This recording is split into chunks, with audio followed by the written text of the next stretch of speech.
I mean, you can't overlook the fact that he was a very talented athlete. But the most significant things to me were his value system.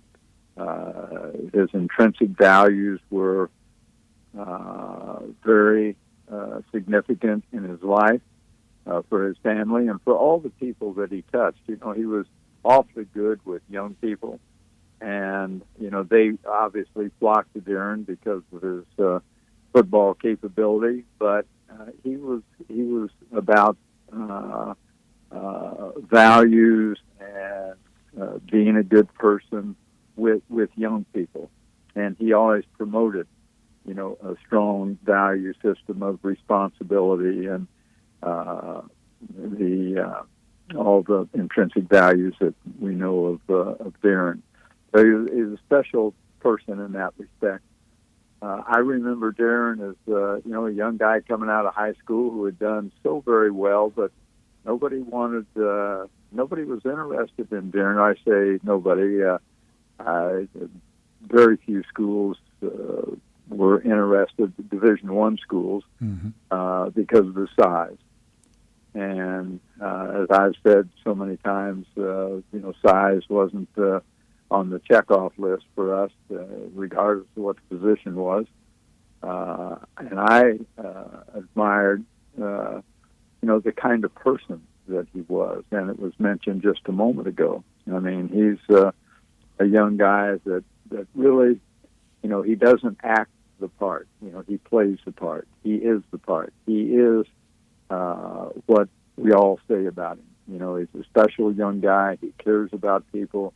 He's a family man. He loves to help youth. He loves to help people.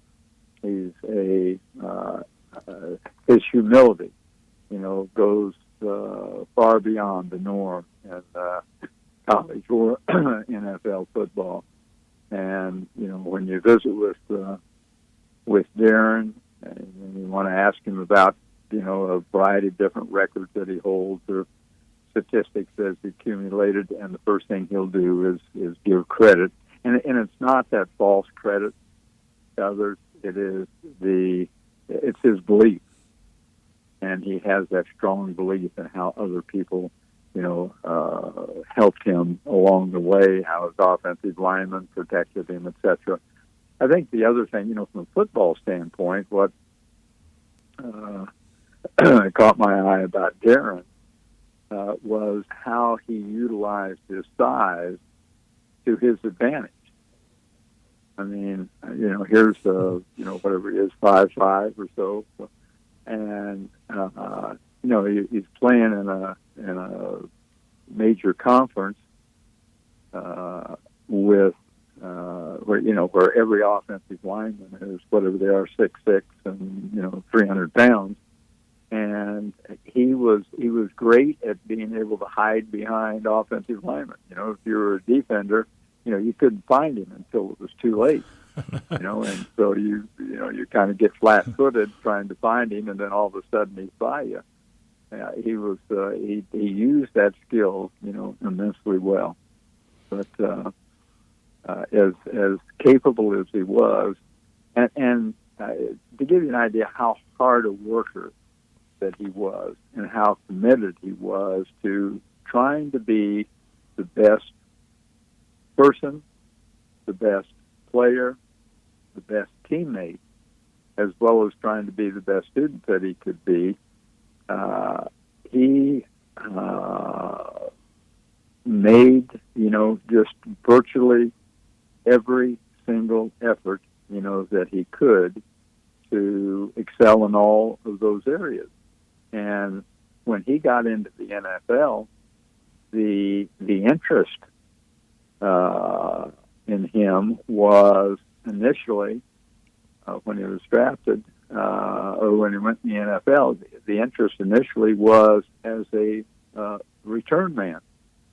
Well, you know, he had not done a great deal with us in terms of returns. We had him on kickoff return, but seldom used him on punt returns, and he became highly significant. I can remember telling some very responsible NFL people that, when asked about Darren, that, the type of person he was, the quality running back who would fit so well in that league, because of, his escapability and suddenness that takes place when he gets hidden behind those offensive linemen. But everybody was interested in him as a return man. And in all honesty, I said, kickoff returns, he'd be good at that. He can't hide behind big people, but he's so nifty that, he'll be excellent at that. But we didn't utilize him on punt returns, just the inconsistency of catching the ball. Well, Darren, saw that as maybe not his strongest skill and went to work on it. Not only became, a great punt returner, but became a great receiver in the league as well, because he worked so diligently on developing his catching ability. So, he's just that type of an individual. If he has strengths, he'll play to them. If he has weaknesses, he will make them strengths, and he's and does it in a very responsible and humble way. Quite a guy. Well, one of those things that I appreciate now about Zoom is the fact that it allowed us the opportunity to see a portion of that call that you were on along with Darren Sproles, and you were able to deliver to him the news of him making it to the College Football Hall of Fame, which was a priceless reaction from him. But what was that moment like? What did it mean to you to be able to give that news to him? Well, what really was significant to me was seeing his response to it, as you indicated. I love seeing Darren, excited like that, and to be honest with you, that is probably the greatest display of excitement that I've ever seen out of Darren, and my guess is it's his greatest ever. But he's well deserving.